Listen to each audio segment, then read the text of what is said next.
Do you want Geno Smith to be the Raiders quarterback in 2026? If you're watching this video, all I want you to do is answer this question, and please, please, please go down in the comments section and defend your answer.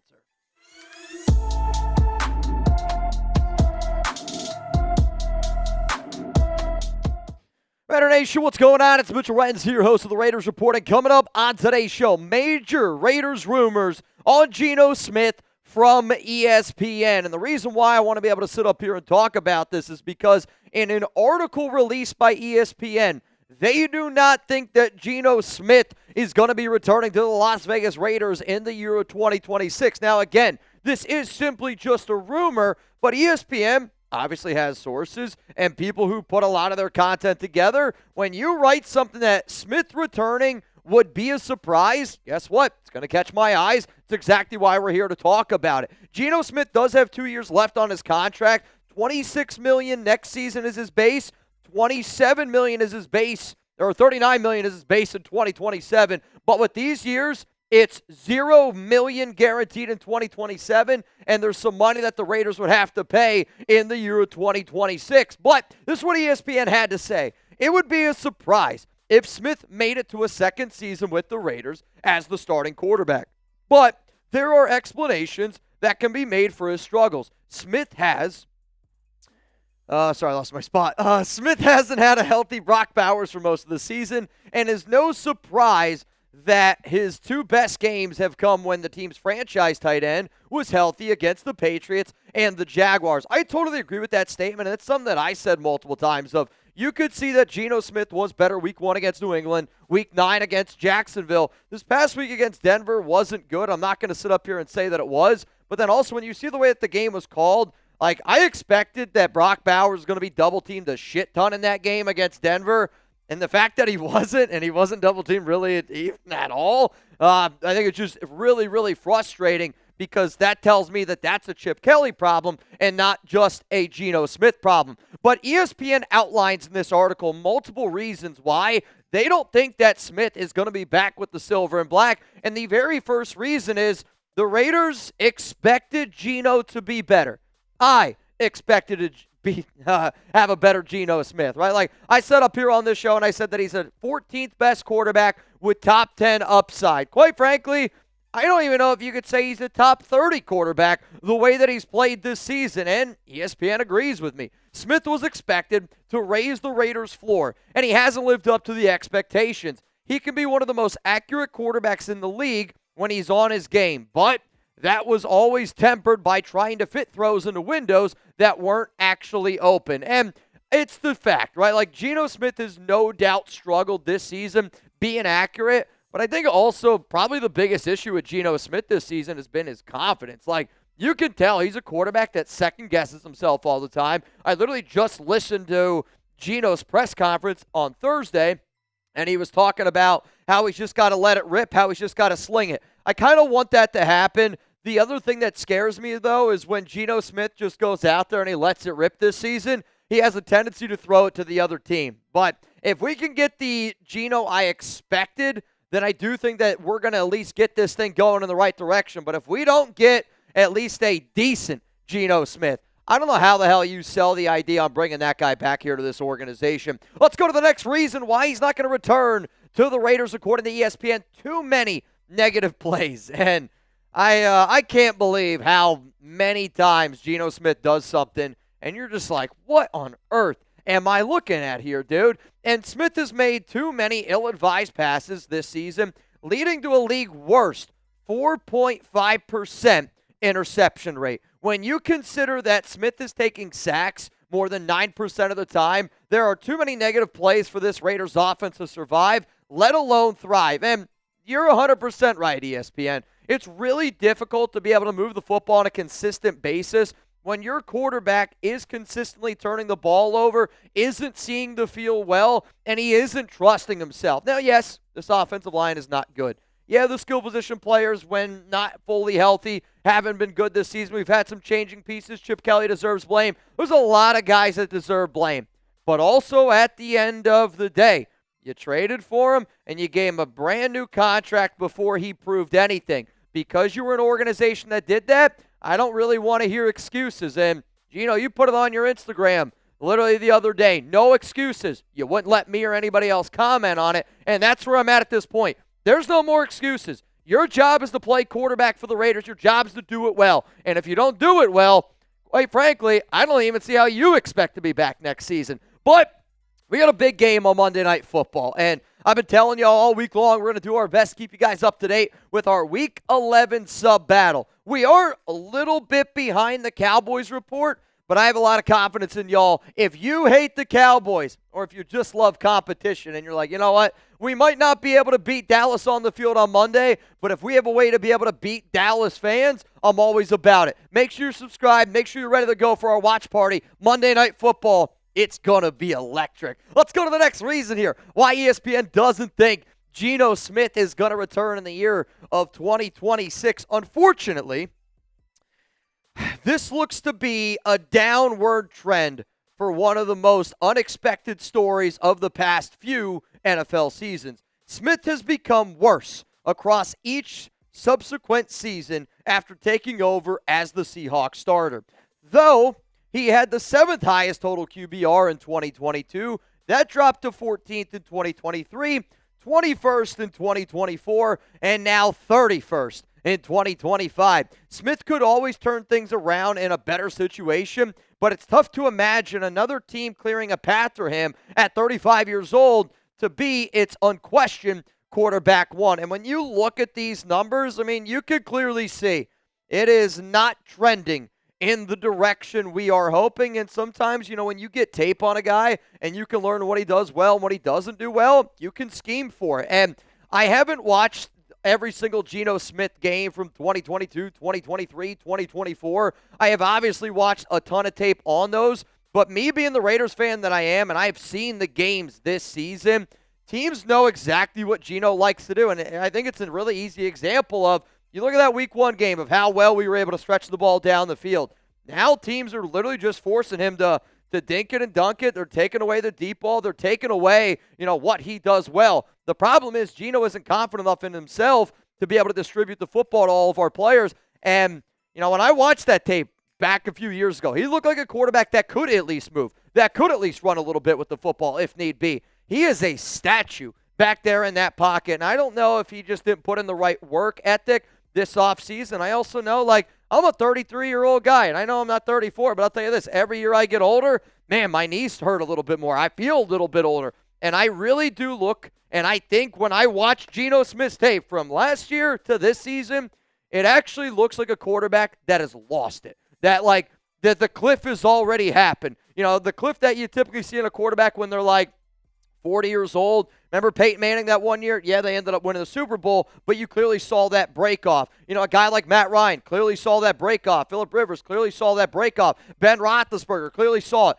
I feel like that's what has happened this season for Geno Smith, because your eyes tell you, the stats tell you, it's just bold-face. It's Geno Smith is not a good quarterback in the year of 2025. We have more reasons coming up here in just a moment, but our show sponsor today is Prize Picks. And the number one reason why I will tell everyone out there to watch Monday Night Football, because if you have an opportunity to put money in your pocket, I want you to be able to do that. And I also want you to have something that you can honestly sit back, enjoy, and root for. And the hard-hitting football action is even better on Prize Picks. The weather might be changing, but being right, that never gets old. So keep the season rolling on Prize Picks by getting $50 instantly in lineups when you play your first $5. If you want to see the lineup that I'm rolling with here, and I know it might look a little bit different because of what I did, I wanted to just show you the difference between a flex play and a power play on the very bottom and how it can, you know, change how much money you're able to make.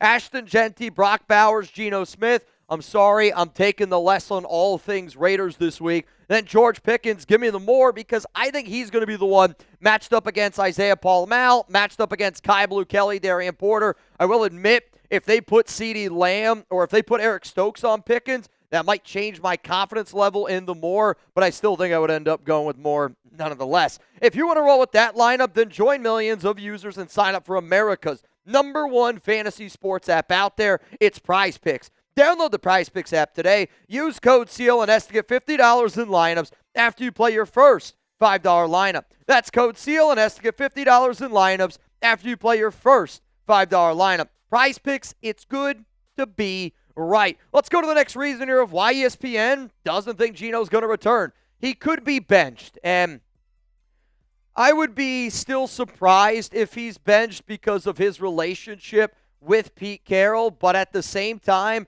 if you didn't know the Geno Smith-Pete Carroll relationship, and if you didn't really know a lot of the other BS that I think us as Raider fans know kind of is going on right now in that organization and in that locker room, I don't really know if they're ever going to bench him. But when you hear what they have to say, it's kind of interesting. It might honestly be an upset if Smith finishes the 2025 season as the Las Vegas starter. The Raiders traded for 27-year-old journeyman Kenny Pickett, and this Pete Carroll, John Spytek regime has yet to see Aiden O'Connell, who I should admit was a full participant again on practice on Thursday. He's just been a healthy scratch, who started 17 games between 2023 and 2024 before fracturing his wrist in August. I doubt that the Raiders see either Pickett or O'Connell as anything more than a backup option in 2026 and beyond, but they might want to see what those players can do. And I'll say it like this, man. I completely agree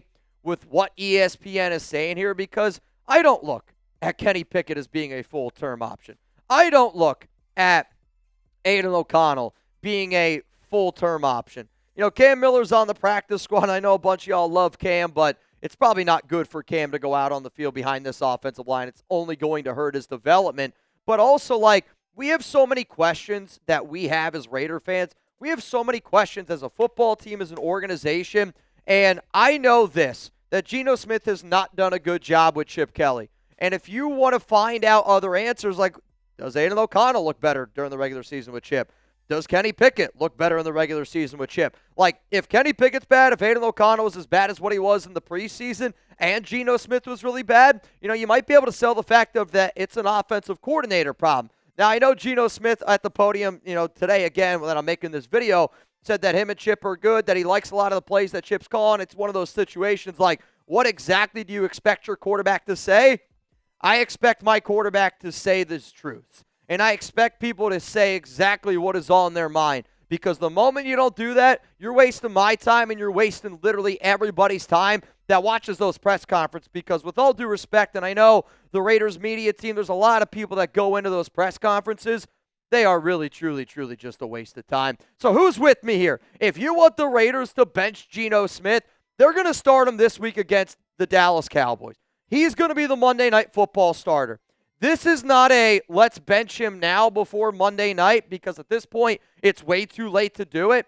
But if he goes out there and he plays bad again, you got to have this compete mentality because Pete Carroll laughed and he giggled when he was like, oh, yeah, we brought in Greg Joseph for competition because Daniel's been struggling. I wish Geno Smith was struggling the way Daniel Carlson's been struggling. So let's get some competition in there for Geno because if he doesn't keep playing well, you got to look at Kenny Pickett, you got to look at Aiden O'Connell because if I got to keep looking at Geno Smith in a Raiders jersey, it's a really hard thing to look at, and I'm just being honest with y'all. Let's go to the final reason here of why ESPN thinks Geno will not return. The money side. And, you know, again, a lot of this stuff is he said, she said type of stuff, like it's going to be us poking holes and whatnot.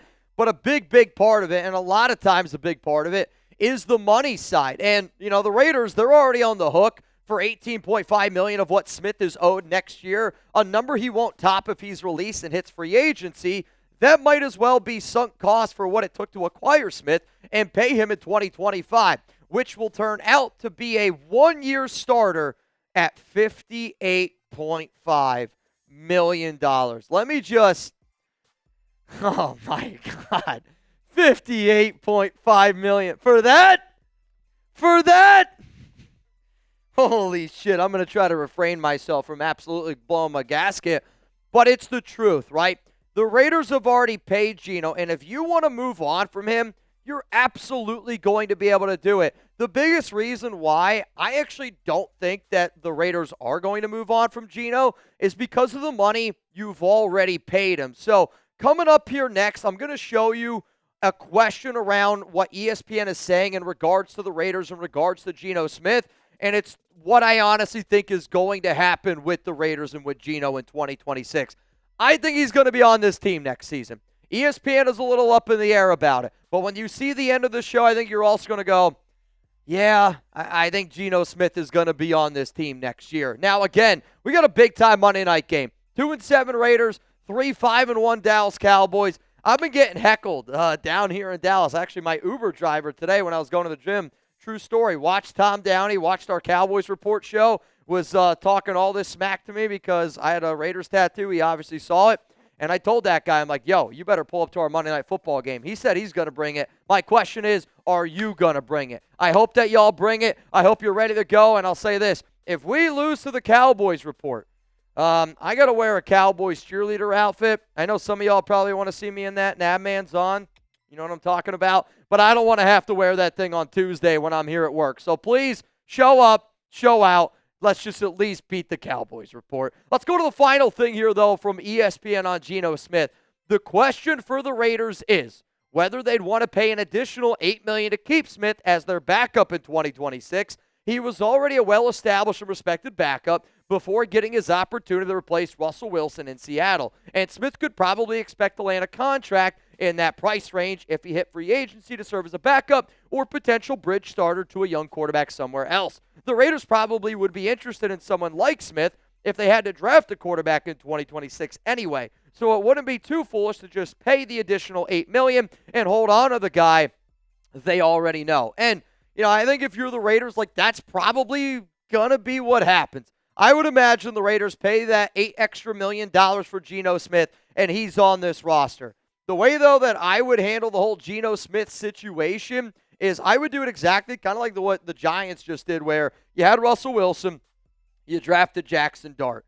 And I don't know if necessarily it's smart maybe to draft a quarterback in round one this year because of all the holes we had. I saw a picture the other day, and please forgive me. I believe it was Farrow, my guy Farrow on Twitter, and he was like, I think the Raiders should do like a 2014 draft where it's like you take best player available in that first round, Khalil Mack, then you go out and find a really good quarterback in round two, ended up being Derek Carr, and then like you build the rest of your team that way. It's kind of the way that I think that the Raiders should try to go about this season, where you're probably going to have Geno Smith be the starter in 2026, and that leash is going to be really, really short. And then if he plays bad, then maybe you put in another quarterback. Obviously, I don't know. The other thing that the Raiders could do is say, F Geno Smith, I'm going to save that $8 million. I'm going to invest that $8 million into some other pieces elsewhere, because I'll also say, I think we already have a really good backup quarterback in Aiden O'Connell at a fraction of the price. So here's going to be the final question on today's show. Will Geno Smith be on the Raiders next season? 1 for yes, 2 for no. I can't wait to see how these answers end up going down. I'll say this.